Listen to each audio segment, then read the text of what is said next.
Okay, hello everyone, and welcome to class 2 of the class on machine learning regression. So today we're going to be covering a linear algebra crash course. Okay, and so the purpose behind what we're gonna be learning today is that like other courses may teach you about like superficial implementations of machine learning where you don't really figure out or you don't really know what happens behind the scenes. But I'm trying to change that, and today we're going to be studying the one of the core principles or the core parts of mathematics that are behind machine learning, and that is linear algebra. Okay, so I know to many of you, you might find this material boring, but I would like you to bear with me because like it's very important in understanding what happens in machine learning algorithms. Okay. Another thing, this class is being recorded. And finally, does anybody have any questions on what I just said or on like yesterday's material?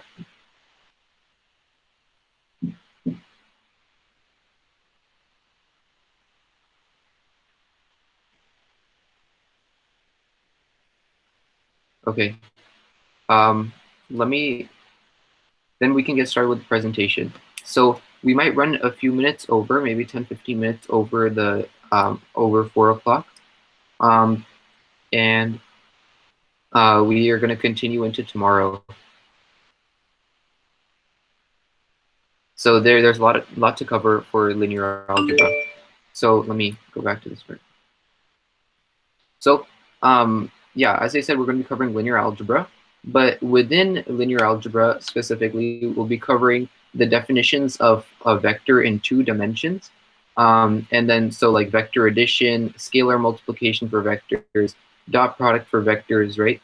And then matrix addition, matrices in 2 dimensions. So matrix addition, scalar multiplication, determinant of a matrix in 2 dimensions, matrix multiplication by a vector, matrix multiplication by a matrix, identity matrix, inverse matrix, and then as we're going to be, so as I said before, like these are just in 2 dimensions, and I'll tell you about what that means. But we're going to be later generalizing this to more dimensions as well. So we're going to reintroduce matrices and vectors in a different kind of perspective so that we can actually apply it to machine learning. And so this will have many, many more dimensions. And so this has matrix matrix addition and subtraction, scalar multiplication, the generalized dot product, matrix multiplication, identity matrix, and the transpose of a matrix. Okay. So we are not going to cover all of this, as I said before. So we're going to cover a good part of it today, and we're going to continue it tomorrow. Okay. As I said before, machine learning is sort of getting a computer to do a task without explicitly programming it for that specific task. Okay. And this might seem a little bit abstract as to how to do this, but it really relies on mathematical principles such as linear algebra. Okay. And that's what we're going to be covering today. So I'm going to start with a vector in 2 dimensions. So like the definition of a vector in 2 dimensions.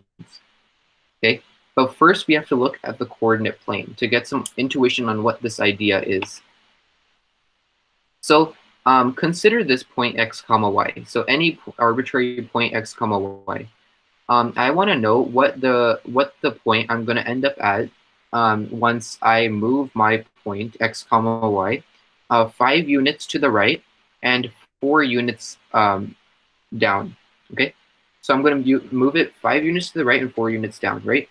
So you might be familiar with this concept of the coordinate plane, right? So every time I move my point to the right 1 step, I have to add 1 to the x coordinate. Every time I move 1 step to the left, I have to subtract 1 from the x coordinate. Similarly, if you're going up 1 step, you have to add 1 to the y coordinate. And if you're going down 1 step, you have to subtract 1 from the y coordinate. Okay? And so that's pretty basic, what you would learn in elementary school. And so we're going to just be applying that here. So if you're moving 5 units to the right, right, that's a corresponding to adding 5 to this x-coordinate right here. So once I add 5 to my x-coordinate, I'm actually taking 5 steps in the rightward direction, okay? And when I move 4 steps down, that's corresponding to subtracting 4 from the y-coordinate. So you move 4 units down, okay? You take 4 steps in the downward direction, okay? And what you end up at is x plus 5, right? Because you're adding 5 to the x-coordinate, and y minus 4. So you're subtracting 4 from the y-coordinate. And you end up at this point, x plus 5, comma y minus 4, okay? And so we saw that, like, this is the point that we end up at, and this is the point at which we start, right? So we could have just written the point that moves our coordinates as 5 comma negative 4. So we added 5 over here and we subtracted 4 over here. So that's the same as having like 5 and negative 4 in one pair of coordinates. Okay. So let's just consider these pair of coordinates. Okay, and so like for now, no matter what xy we started with, if we add this right here to the corresponding parts or the components of x and y, then so if we add 5 to x and negative 4 to y, right? So adding the corresponding coordinates, then we would end up at that same point. Okay, and so remember, we're moving 5 steps to the right and 4 steps down. So this is actually movement, right? This is called a translation. We call this a translation in math. So a vector, in 2 dimensions at least, is a translation, okay, on the coordinate plane that has both magnitude and direction. And I'll explain what this means. So if you're moving 5 steps to the right and 4 steps down, you're actually moving in a certain direction, and you can calculate that direction using some trigonometry, right? You can calculate it using some basic trigonometry, but we're not going to be really doing that in this course. And then by magnitude, I mean that whatever direction you decide to go in, the magnitude determines what the number of steps that you take in that direction. And this can be actually calculated using the Pythagorean theorem. So for this vector right here, this moving 5 steps to the right and 4 steps down, we can actually calculate using the Pythagorean theorem that we would be moving square root 41 units in the downward, in some like downward right direction. Okay, and so essentially, if we have this general pair of points, so we took the points 5 comma negative 4 to be the points that moved our x comma y.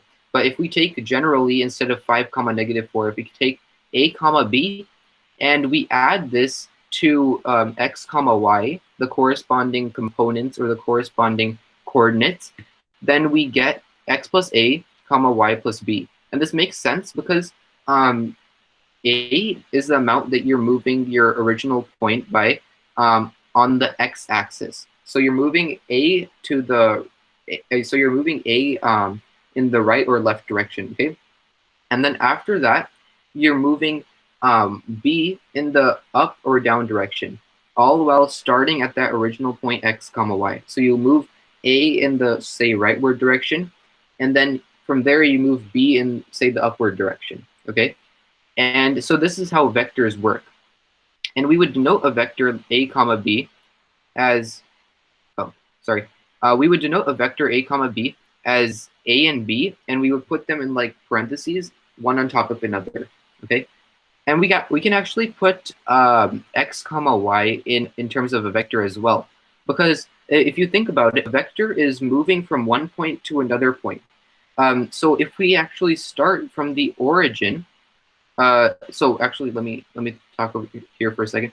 So if we start at the origin, then we're moving x comma y in order to get to the point x comma y. So we're moving we're moving in correspondence to this vector right here, in order to arrive at x comma y from the origin, okay? So we're moving x in the x direction, and then we're moving y in the upward direction or the downward direction, okay? And then from there, if we add, again, we add this guy right here, from the point x comma y, we're moving to x plus a comma y plus b, okay? And if you didn't understand this last part where I started from the origin, don't worry about it. It's pretty trivial. So what we're going to be doing is we're going to be like looking at vector addition, okay? So we're going to be adding the corresponding components of these two guys over here, okay? When you add the corresponding components, you have to add this first guy over here to this first guy over here, and this second guy over here to this second guy over here, right? So you get x plus a and then y plus b on the bottom, okay? And so I feel like that's fairly intuitive. So x is up here, a is up here, and then you add them together, and you get x plus a on top. And then y and b over here. So you put y plus b on the bottom over here. Okay. So this is very similar. This looks very similar to these coordinates over here. Remember when we had x comma y, and then we moved it by the vector a and b. So then we actually moved it a in the like right left direction, and then b in the up down direction, right? So this is the point we ended up at, and this is actually the addition of the two vectors. And so geometrically, you could think about it like this. So if you start from the origin, so basically if you start from the origin, right, then you move in accordance to the x comma y vector. You eventually basically move x in the right left direction, and then you move y in the up down direction, okay?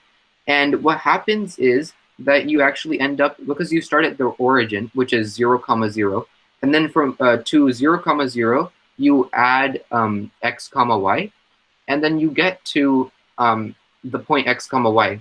So all I'm saying is you move from the origin to the point x comma y, okay? And then when you add this vector right here to that original x comma y, then remember we said that we get x plus a and then y plus b. And then when we take this vector right here, x plus a, y plus b, that vector, if we wanted to translate the origin to this point, to the point x plus a, y comma b, sorry, x plus a comma y plus b, the transformation that we would do, the vector that we would use for that transformation would be this vector right here, because we're moving x plus a in the horizontal direction and y plus b in the vertical direction. So we're adding those two, okay? And so in summary, so that was just to give you like a little bit of background as to why or what vector addition is. And so in summary, all you need to know is that if you have a vector p and then q, and you add it to the vector r comma s, then you would add their corresponding components. So that's how we define vector addition. So p plus r and then q plus s. P plus r and q plus s. Okay? So it's kind of intuitive how this would work, but I just put it here. I just put the explanation as to what this means geometrically as well. Okay, and so we're going to be looking at scalar multiplication. Okay, so now we have to first define. So now that we're like a little bit comfortable with vectors, you know what? Actually, let me check to see if there are any questions on that. So are there any questions on vectors and like vector addition?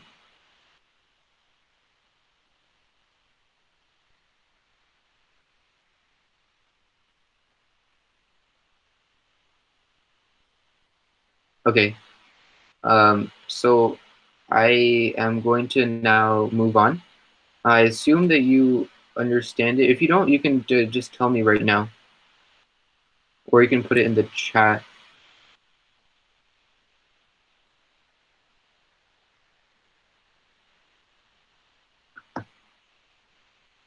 Okay. Cool. Okay. So let's go on to scalar multiplication for vectors. So um, so we know what a vector is, right? Scalar multiplication for vectors. We know what a vector is, right?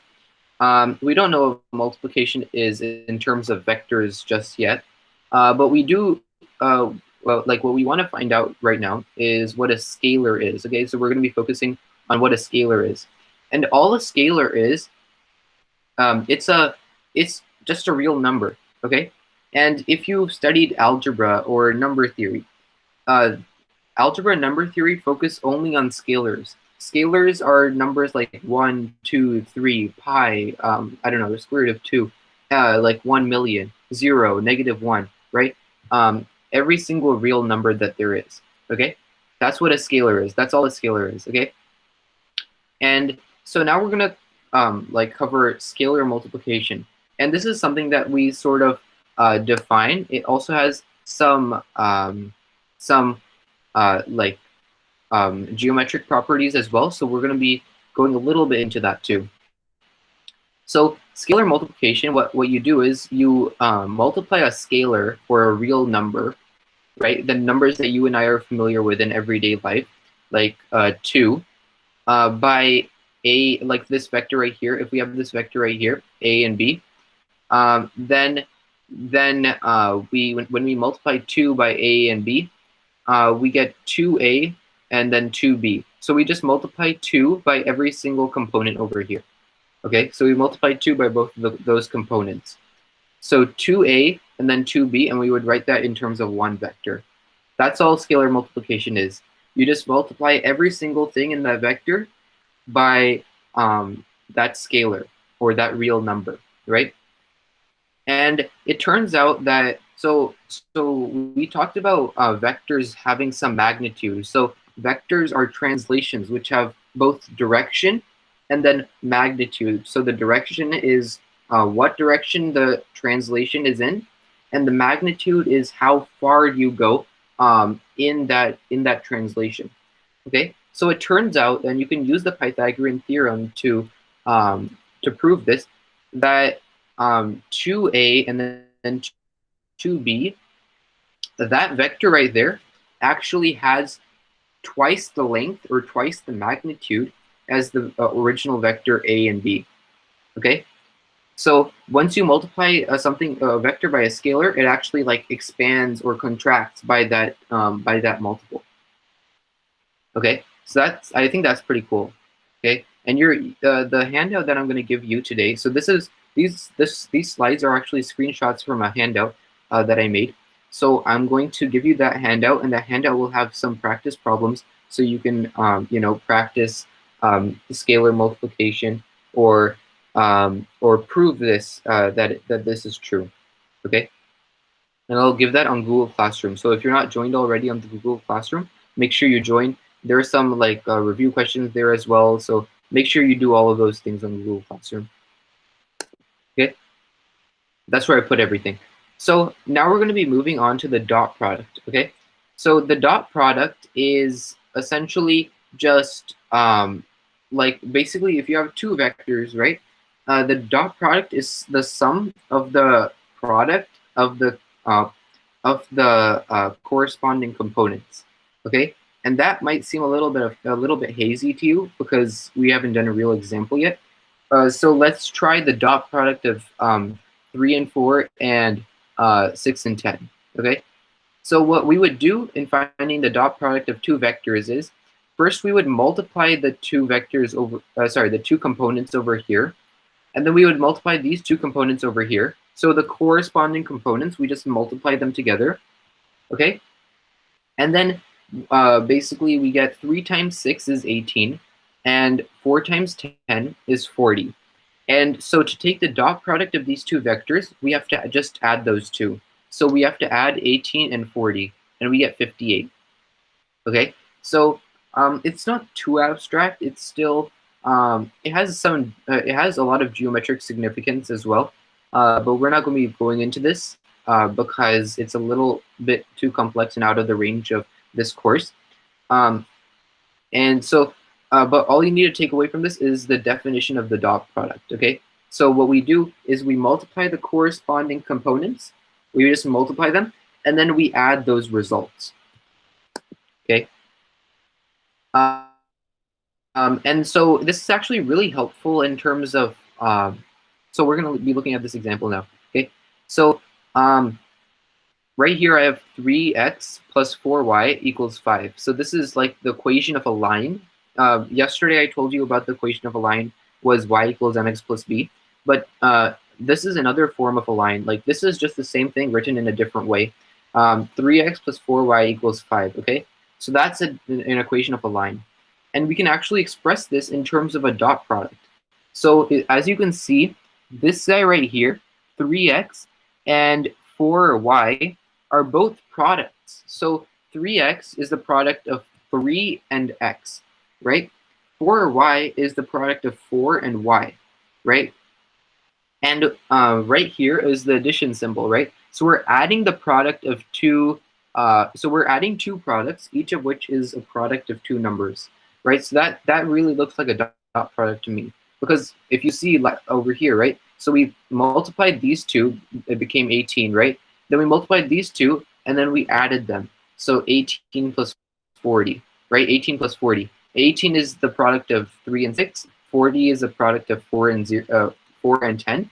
And then we added those two. So similarly, this is actually a dot product right here. And that's the dot product of 3, 4, and xy. The vector is 3, 4, and the vector xy. So if you multiply these two corresponding components, you'll get 3x. If you multiply these two components, you get 4y.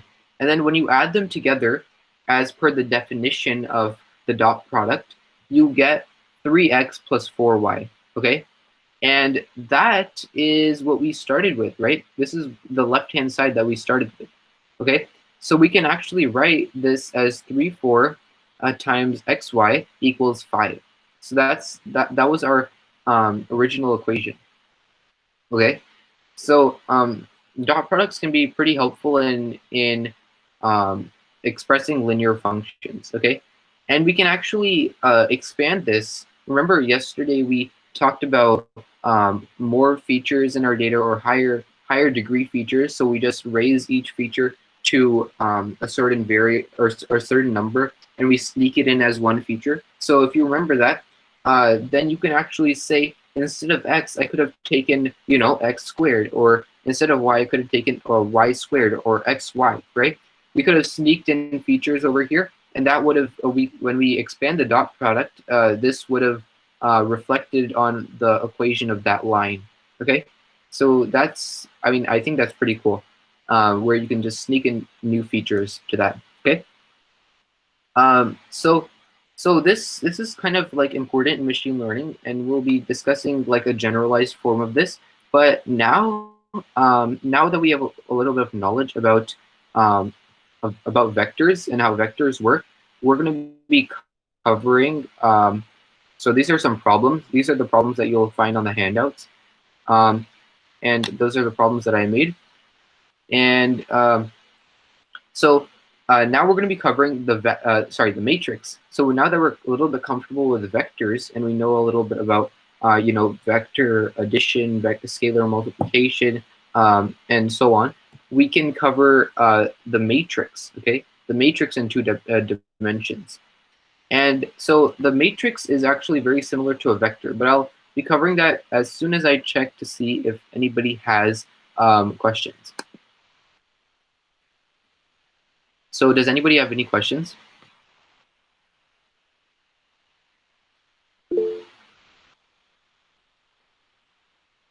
Yeah, thank you for replying. I mean, if you don't have any questions, you're really sure of it, it'd be really helpful in a kind of marker for me if you could say no, I don't have any questions. Or you can ask a question.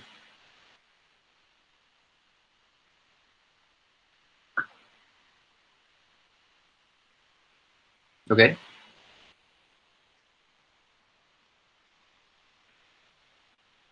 Okay, we have one question from Millen Matey. Let me see.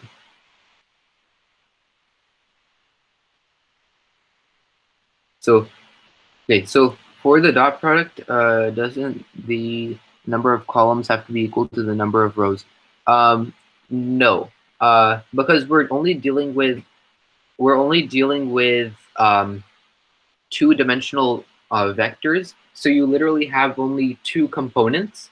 Okay, so A and B, right? You're packaging them into one vector, and then you have X and Y, and you're packaging them into one vector. So there, up till now, like since we haven't generalized it, there is no concept of rows and columns. And I think actually what you're talking about is matrix multiplication. Okay, and we're gonna be discovering the generalized form of matrix multiplication tomorrow. Okay, that's true, but for a different thing, not relevant here. Anybody else have any questions? Thank you for telling me that if you didn't have a question.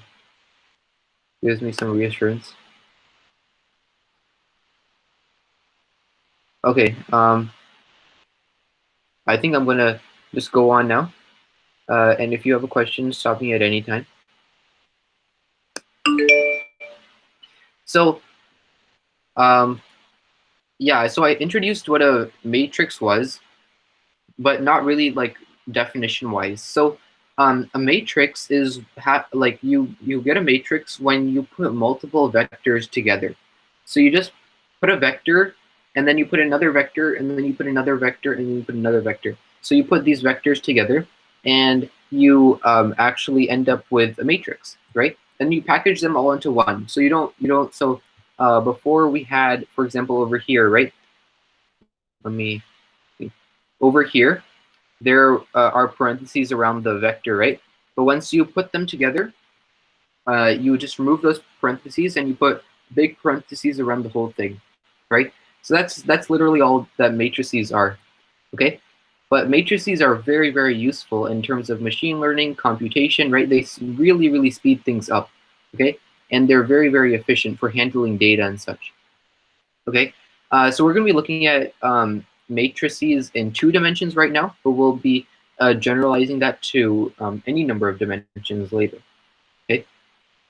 So we denote a matrix as the capital bold letter such as A, okay? And so let's try to put these two vectors together into one matrix, okay? Just for the proof of concept. So 1, 3, and then 5, 7. We want to put these together, remove the parentheses, and just put parentheses around the whole thing.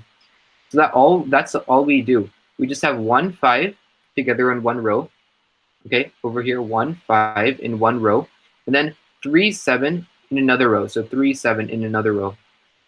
Okay, and then we put 1, 5 in one row, 3, 7 in another row, and we put parentheses around the whole thing, and bam, you got a vector. Bam, you got a matrix, right?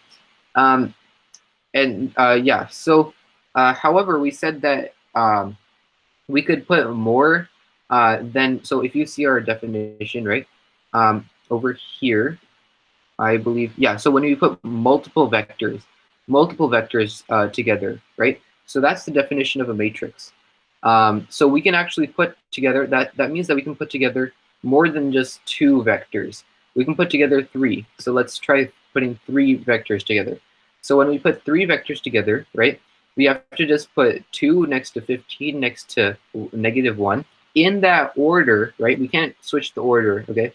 And then 4, 37, -63 in that order, and then take out all the parentheses, put parentheses around the whole entire thing, and bam, you got your matrix. 2, 15, -1, 4, 37, and -63. Okay.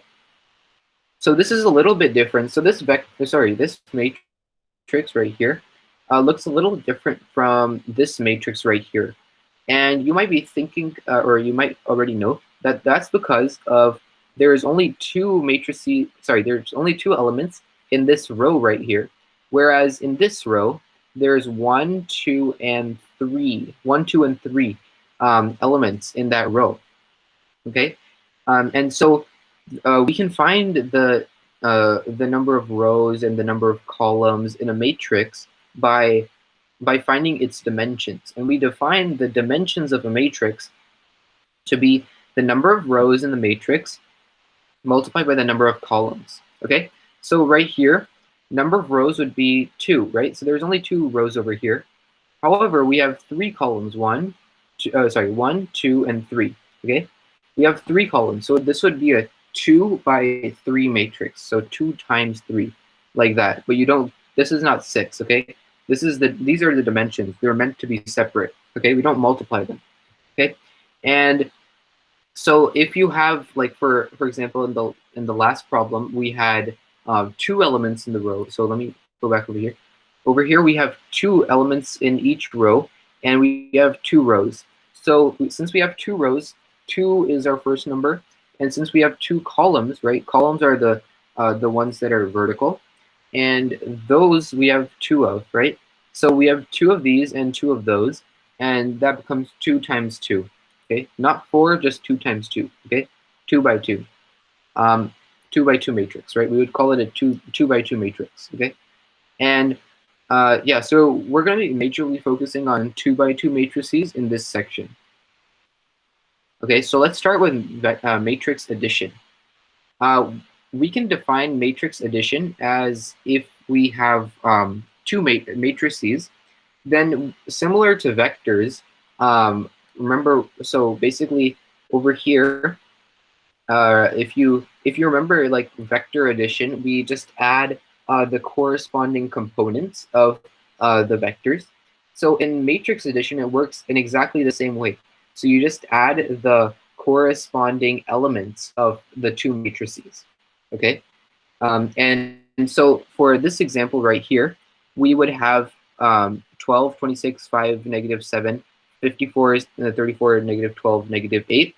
And in order to add these 2 matrices, we would add their components. So 12 and 54, add those together, get 66.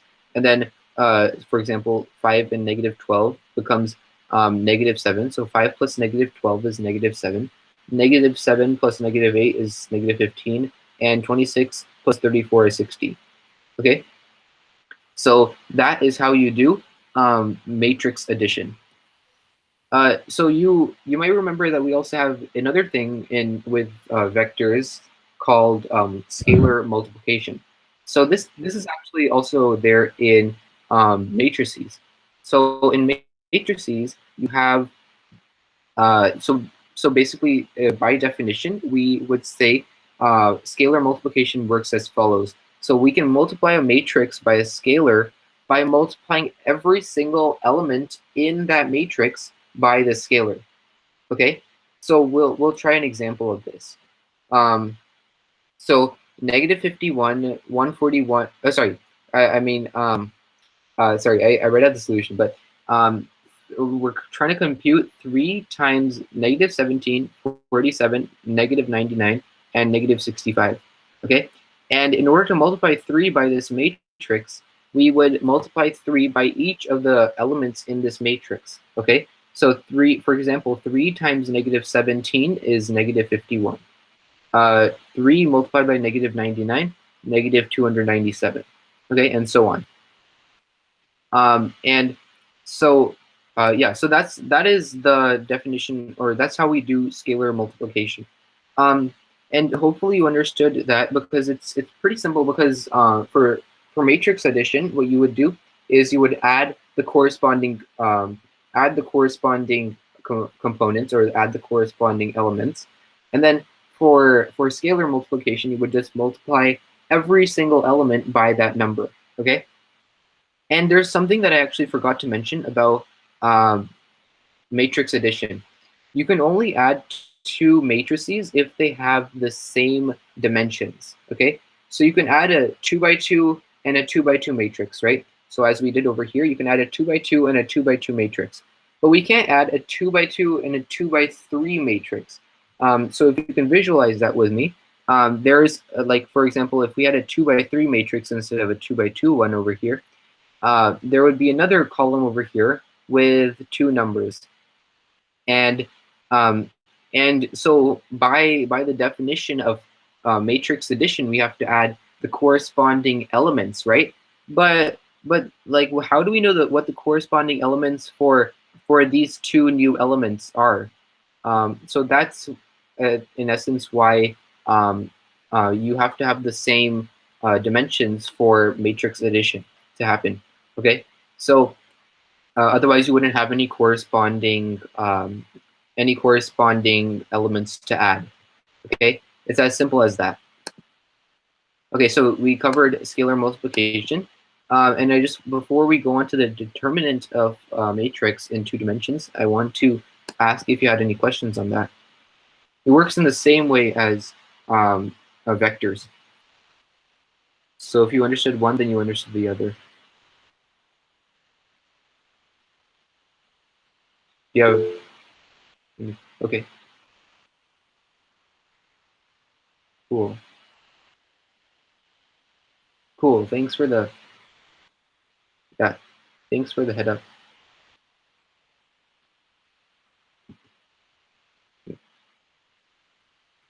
Thank you. Okay. So now we're going to be moving on to the determinant of a matrix. Let me try to make this into full screen. Okay. So the determinant of a matrix is defined as, so if we have a matrix A, B, C, D, and so we have a 2x2 matrix, right? This only applies for 2x2 matrices, okay? If we have 2 rows and 2 columns, it only applies then, okay? So the determinant of this matrix right here is defined as AD minus BC, okay? So AD minus BC, okay? Basically, what you do is you multiply the diagonals. You multiply along the diagonals of these two, and then you subtract the this one. Sorry, you subtract the second one from the first one. Okay. So in general, you would say that it's AD minus BC. Okay.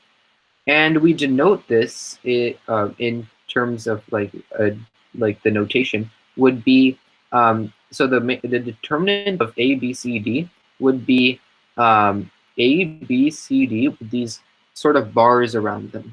Okay, and so this has a lot of interesting geometric applications or significance, I think you would say. But we're going to be focusing on majorly on the computation of it first, because it's not really required for machine learning. Okay, and so the value, we want to find the value of the determinant of the matrix 54, 28, negative 76, and 81. Okay, and so remember, we have to multiply the diagonals. So multiply this diagonal and multiply that diagonal, and then subtract the two. So 54 times 81, okay, so basically 54 times 81 is over here. And then we have to subtract these two multiplied by each other, okay? So we have to subtract these two multiplied by each other, okay? Just by the definition, okay? And we calculate this to be 6,502, okay? And so there are ways to simplify this guy right here, and to like sort of factor out, like as you would in maybe addition or multiplication. You can factor out, however, we're not going to be covering those things in this course. As I said, so basically throughout this course, I might be telling you different stuff that applies to these sort of topics. And if you're interested in math, then I would recommend that you go and research this on your own. So I'm telling you that this kind of thing exists, so that you can do your own research on that. So you can actually factor stuff out of here and make it simpler to compute, because 54 times 81 is very hard to compute, as is 76 times 28. So you can simplify this, okay? And if you want, you can look that up.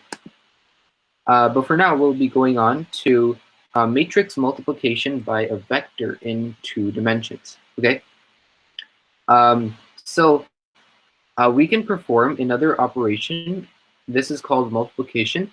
However, it's not as intuitive, so don't get too scared, but it's not as intuitive as like scalar multiplication or vector addition or matrix addition was.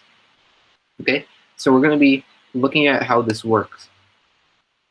So by definition, the product of these two, so we can take the product of A and vector V, so matrix A and vector V, and we would get AP plus PQ, and so this would be a vector AP plus PQ and CP plus DQ. So that would be the other component of this vector. So that's how you would multiply a vector by a matrix. And notice how this matrix has to be first, and this vector has to be second. And if we're not presented with this information in the right order, vector multiplication by a matrix is actually not defined. So we can say that A times V is actually not equal to V times A. V times A is actually not defined, okay, in terms of vector vector by matrix multiplication, okay? So a way to memorize this, or a way to understand what's going on here, because it looks, to me at least, it looks pretty hand wavy, is that you take this vector right here, AB, so you take that vector out, the first row, and you put into a vector, and then you take the dot product of that vector right there, and your other vector, PQ, okay? So AB is one vector, and you have to take the dot product of that vector and PQ, okay? When you take the dot product of these two vectors, you actually get AP plus BQ by the definition of the dot product, okay? And you get AP plus BQ, and so, oh, sorry, this is supposed to be, this is right here is supposed to be BQ, that's a typo. So this is AP plus BQ, and that's what you would get when you take the dot product of AB and PQ. Okay. Similarly, you can take this row right here, and you can put it into a vector, and you can take the dot product of that vector CD and PQ. So the dot product of CD and PQ is CP plus DQ. So you get that over here, CP plus DQ. Okay. And so this is your resulting answer. So you have a vector. This right here is one number, and this right here is another number, okay? And they're packaged into one vector, okay? And so let's try an example of this pretty like hand wavy thing. So let's try this. 5, 1 times -10, 7, -6, 8. So this vector right here times this matrix. Okay, so let's start by going back to this. Okay, so first we have to check that we're given the information in the right order. So A is the matrix and V is the vector. And I said before that it's not defined if the vector comes first and the matrix comes second. So let's see what we're presented with. Okay, so the vector is first and the matrix is second. So that's not the definition that we came up with, right? That's against that definition that we came up with. We have to be given the matrix first and the vector second. We can't be given the vector first and the matrix second. So this is not really defined in terms of matrix and vector multiplication. This is not defined, okay?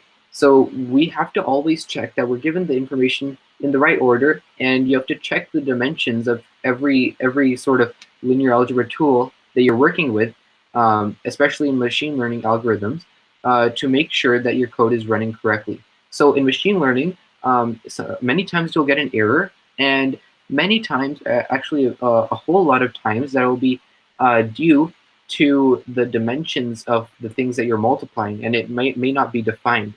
Okay, so you have to check the dimensions of the things that you're multiplying. Okay. Okay, now we're going to do the same problem just in the right order. Okay, so -10, 7, -6, 8, 5 times 5, 1. Okay. So remember, we have to take the dot product of this first row and this matrix. Sorry, this vector right here. Okay.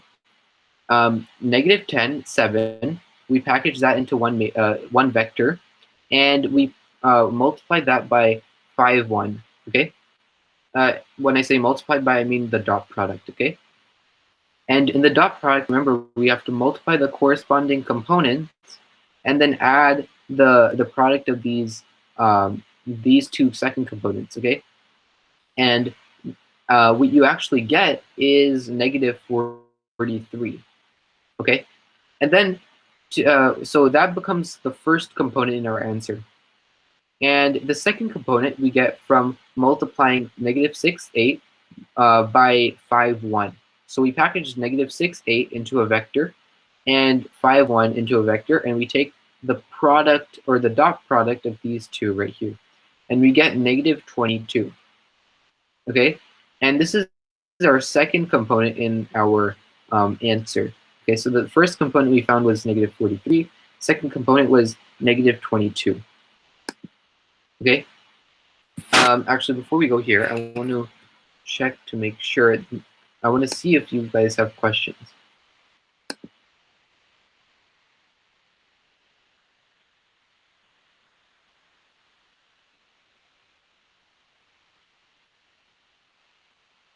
Okay, so, yeah, sure. Okay, so the first question was, isn't the dot product obtained by multiplying the diagonal elements? So you actually multiply the corresponding elements. So you multiply the corresponding elements, and then you add those results. And so the determinant of the matrix is actually the one that I think you're thinking about, where you multiply that by the diagonals. Okay, so in terms of the determinant, you would multiply the diagonals and then you would subtract. The next question is, how would you calculate the determinant of a 3 by 3 matrix or a 4 by 4 matrix? And a lot of you might not know what a 3 by 3 or a 4 by 4 matrix is, but that just means that you have 3 rows and 4 columns. And this might not make sense yet because we defined it in terms of 2 by 2 vectors, but this is what we're going to be covering later. So 3 by 3 matrices, you can take the determinant of them by, it's essentially this thing called the distribution of minors. And what you do is you sort of split it up into different parts. And okay, so you sort of split it up into different parts, and you essentially reduce it down to the size of, you only take 4 elements of your 3 by 3 matrix at a time, and you take the determinant of that 2 by 2 matrix. Okay, I don't know if that makes sense. So you strike through one of the columns and you strike through another one of the columns. Okay, so and then you would take the remaining matrix, which is a 2 by 2 matrix. Then you would take the determinant of that matrix by the definition I just gave you, and that's called the expansion of minors. Okay, and then a 4 by 4 matrix, similarly, what you would do is you would strike through one of the rows and one of the columns, and you would just have a 3 by 3 matrix left, and then you would take the determinant of that matrix and similarly use the expansion of minors and to compute the determinant of that matrix. And so there's another question about what is the point of the determinant of a matrix. So yeah, so you might be thinking a similar thing about the dot product, right? So the dot product is also might be a little bit, you might be a little bit hazy on why do we do that. So I'm going to explain both. So the dot product, it actually gives us insight into both the magnitude. So if you have 2 vectors, right, we can actually calculate the magnitude of both vectors and the relationship between the magnitude of both vectors and the angle between those 2 vectors using the dot product. And to go back to your question, what's the point of the determinant of a matrix? So if we take the determinant of this matrix right here, that would be equivalent to, okay, so this is a little bit complicated, but that would be equivalent to taking the area, okay, so listen to me very carefully. So taking the area of the parallelogram made by the 4 points, the origin, the point, negative 10 comma negative 6, okay, those 2 points, then 7 comma 8, that would be another point, and then the addition of negative 10 comma negative 10 plus 7 and negative 6 comma negative 6 plus 8. So if you do negative 10 plus 7, that would be negative 3. Negative 6 plus 8, that's 2. So negative 3 comma 2, that would be your last point. So you would add these 2 points together and you would get the last point. So if you take those 4 points and you plot them on the coordinate plane, you'll get a parallelogram. And the interesting thing is that the area of that parallelogram is the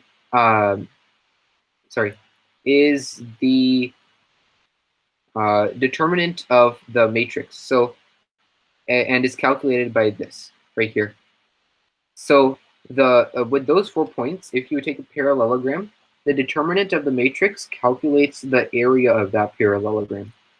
And that might seem like a little bit far-fetched, but it's true. Okay. Any other questions? Wait, did you understand what I just said? It might be a little bit like confusing, but the determinant of the matrix has like pretty cool geometric significance. So cool. Okay, so any more questions anybody has?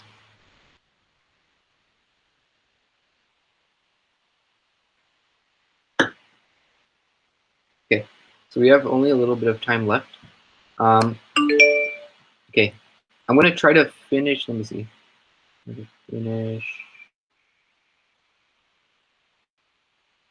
Yeah, I'm gonna try to finish matrices in 2 dimensions. Okay. Okay, so we're gonna do another example of matrix by vector multiplication.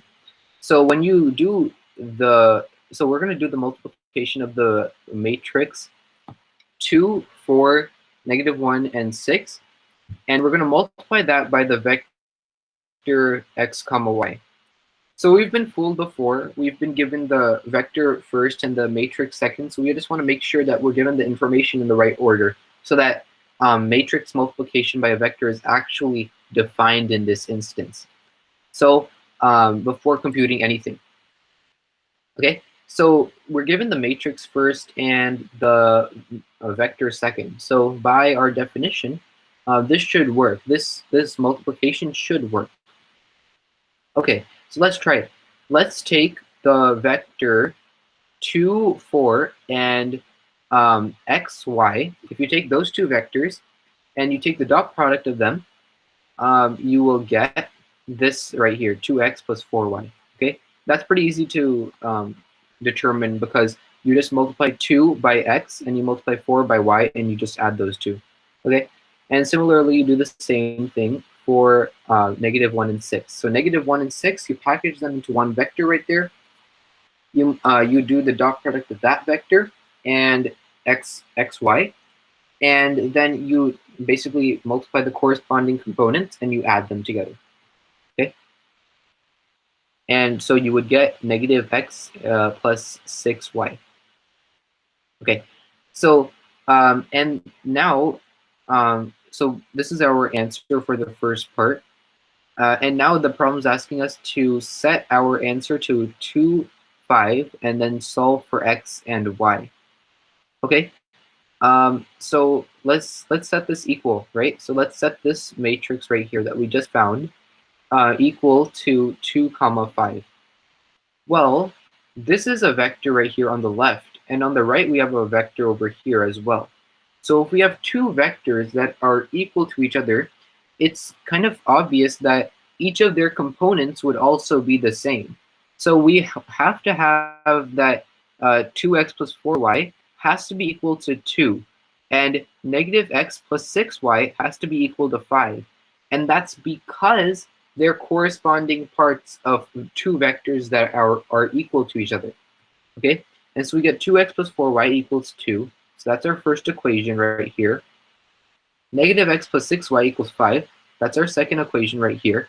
And I don't know if you know how to solve the system of equations, but if you solve the system of equations, you can actually find that the solution to this is negative 1/2 for x. So if we replace negative 1/2 for x and 9/2 for y, then in this equation right here, that will prove to be true.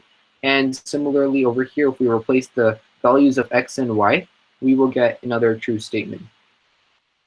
Okay, so we can actually make a system of equations with matrix and vector multiplication.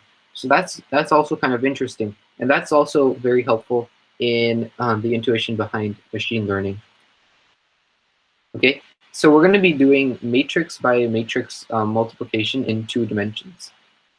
Okay, um, and so instead of just multiplying by a vector, we can also multiply by a matrix. So we've been doing matrix multiplication by a vector. We can change that to matrix multiplication by another matrix.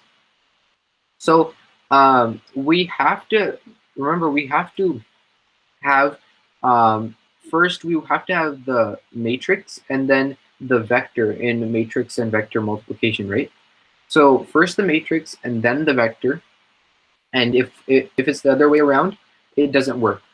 And this is because, so let me see where it is. This is because that the number of columns, the number of columns in the first matrix is the same as the number of columns the number of rows in the vector.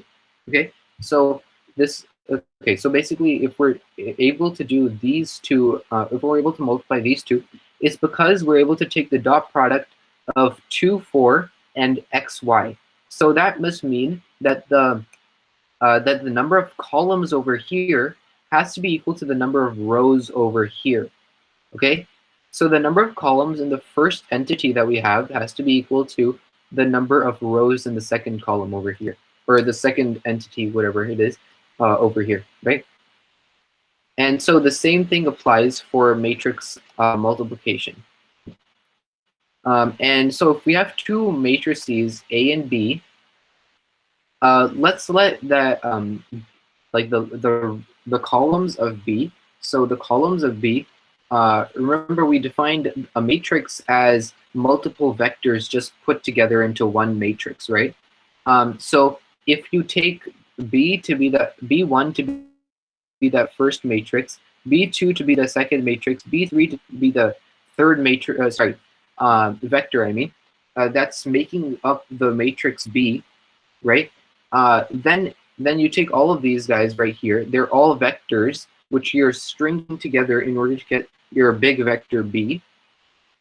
When you multiply A by B, you actually first have to do A times B1, right? So B1 is a vector, right? So we know how to do matrix. This is a matrix right here, and vector multiplication. So we know how to do that, right? So we do matrix by vector multiplication. We end up with some sort of answer over here. Then we do matrix by vector multiplication for the second vector in the matrix B. Then we do that for the third vector in matrix B, right? Multiply that by A. And then we do that for the fourth, for the fourth vector in matrix B, and multiply that by A. And we do that for every single column, as many as there are, as many column vectors as there are. And we multiply that by A. And remember, when we multiply a matrix by a vector, we actually get another vector. So these guys right here are all vectors. And in order to get our answer, we just put all of these vectors together into one vector, and then we put parentheses around them. Okay? So this might be like a whole bunch of stuff that I'm throwing at you right now, but I want to make sure that you understand this, so we're going to be doing an example. But let's first talk about this restriction right here. So remember, I told you that the number of columns in the first matrix has to be equal to the number of rows in the second matrix. Okay, and that's because of the whole dot product principle, right? So B has to have the same number of rows as the columns that A has. Otherwise, you're not going to be able to do the dot product. Okay. Remember, in the dot product, we define it as multiplying uh, the corresponding components. So so when you multiply these two, you must have that the number of columns in the first matrix. So the number of columns in the first matrix is equal to the number of rows in the second matrix. Okay. And just like, remember, just like you can't reverse the order of this, so you can't multiply a vector by a matrix, you have to only multiply the matrix by the vector. Just like that, we can define, just like that, in matrix by matrix multiplication, when we multiply A by B, we don't get the same result when we multiply B by A. Okay, and in many instances, you'll see that if A and B, or A times B, is valid in terms of multiplication, and it satisfies the constraint right here, where the number of columns in the first matrix equals the number of rows in the second matrix. If you switch the order, they actually might not be like defined for those dimensions. Okay, and so now let's try an example of this. So we're going to multiply these two matrices together. So remember, we have to isolate this second matrix. The second matrix we have to isolate into its the matrices that make it up. So -6. So we're going to break up this whole matrix right here into this first vector, -6 to -2, and 10 and 2. Right? So those are two different matrices. So -6, -2, 10, 2. So those two matrices right there. Okay, so now we have to multiply this first matrix by this first vector. Okay, and we get a -62 and 10. And when we multiply this first matrix by the second vector over here, we get 98, -18. So these two are our results. So remember, we have to put this guy first and then this guy second, and then mash them together into just one matrix. So we put this guy right here on the left-hand side, so this guy right here, and then this guy right here goes to this guy right here, and you just put them into one matrix. And that's your answer. Okay. So are there any questions on matrix multiplication? Yeah, sure, you can watch the recording later. So are there any questions?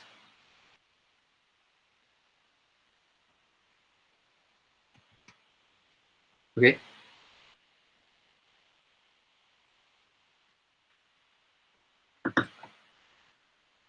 Why do you have to switch the order in the end? I didn't switch the order in the end.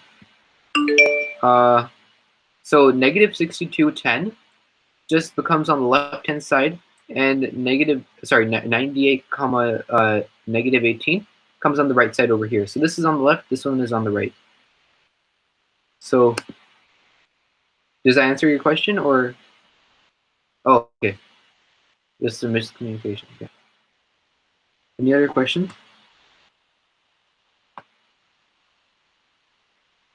Okay, cool. We're just about to finish. So, yeah, so now that we learned how matrix multiplication works, let's find something so basically there's something that you can use to determine how, determine errors, or determine where you make mistakes in machine learning programs. So in many times you'll be handling data in the form of matrices, and you'll be doing matrix operations on those values in your data set that are in your matrix, in order to move them around, or in order to do some sort of thing with machine learning algorithms, right? So sometimes you'll be getting an error if you do those computations, and you don't know what you've done wrong. So let me see. Yeah, okay. Sorry about that. So sometimes we'll be given an error and we don't know what goes wrong. So as I said before, a lot of the time, or most of the time, what's going to happen is your dimensions are going to be out of whack. So you're going to have the wrong dimensions. You're going to be multiplying the wrong dimensions, and that's when matrix multiplication is not defined, and then that's why you're going to get an error. So it's very, very, very helpful to check the dimensions of your matrix. And most languages, in terms of coding, most languages will allow you to do this very easily. So you should, while debugging your program, you can take advantage of this and print out the dimensions of the matrices that you're using and the dimensions of the vectors that you're using in order to make sort of conclusions about where the error is going. Okay? And so you should determine if the dimensions are as they should be. Okay, so just compare them as they should be. And it's helpful to write down on paper what the dimensions would be. And so it's pretty easy to keep track of the dimensions of matrices after vector addition, matrix addition, scalar multiplication, vector subtraction, matrix subtraction, right? But it's like not as easy to keep track when you're doing multiplication for vectors and matrices, right? So how would you go about keeping track of these dimensions? So when we have a matrix, and so we have a matrix A and we have a matrix B. When we multiply them, we can find what the dimensions will be. So so what we're going to be doing first is, so these are our two dimensions right here, and we're going to be multiplying these two matrices together to find what the dimensions will be.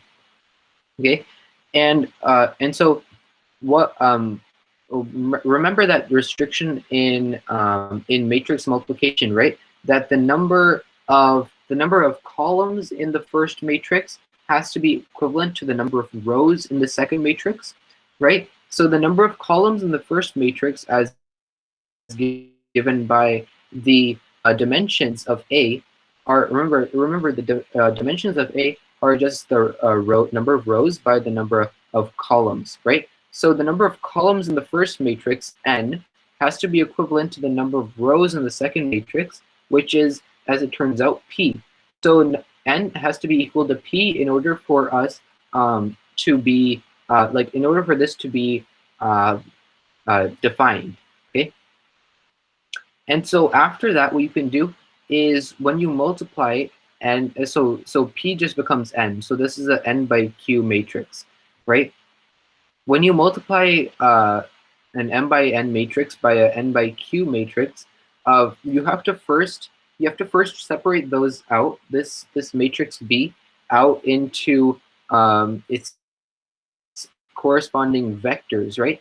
And so you have to separate them out into the vectors, right? And you actually separate it out into as many vectors as you have columns. And it turns out that you will have q vectors put together in a line in order to make your matrix B. And so you're multiplying q vectors by this original matrix A in order to find the product of A and B. So you have q vectors that you're putting together, and when you multiply, remember when you multiply a matrix m by n by a vector n by 1, when you multiply those two, you actually get a matrix of length m, or yeah, so you get a matrix of length m. Okay, and so if you don't understand that, just think about like the dot product and such, and you should be able to understand this. And so when you multiply these two matrices over here, you end up with q different vectors which all have length m.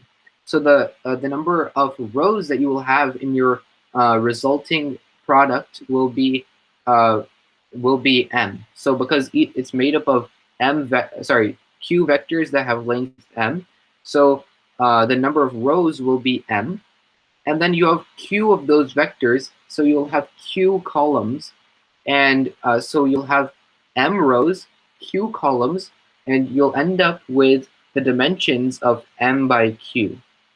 Okay, so when you multiply a matrix, I think, yeah, so when you multiply matrix A, which has m, if you multiply, let me see, if you multiply the number A by B, then you get the dimensions m by q, okay?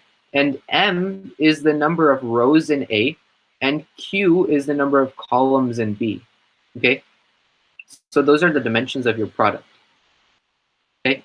Um, and so it is important to note that that vectors are just matrices with one column. So vectors, you can just think of them as putting together one vector and calling that a matrix, right? So the dimensions of a two-dimensional vector are 2 by 1, okay? And so just this, I think, just this last example, and then we'll end the class. So for today, so we have a matrix A and a matrix B, and they have dimensions 2 by 2. And so what are the dimensions of A times B? So remember, we saw previously that if you multiply two by 2 matrices, you'll actually get another 2 by 2 matrix. And you can actually visualize this from the last thing that we said. It's the number of rows in the first matrix by the number of columns in the second matrix. So the number of rows in this matrix are, of course, 2, and the number of columns in this matrix are, of course, 2, because both of them have dimensions 2 by 2, right? So the product, it has dimensions 2 by 2, okay? And so that is actually where I'm going to be calling it for today. We have a little bit left for 2 by 2 matrices. Um, yeah, but we'll get through that tomorrow. Okay, so do you guys have any questions for me? Or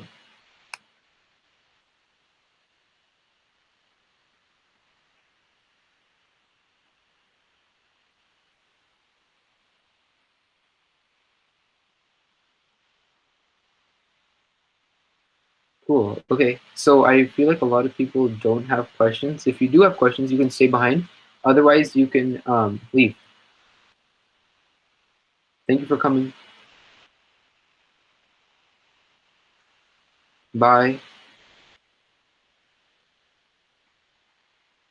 Thank you.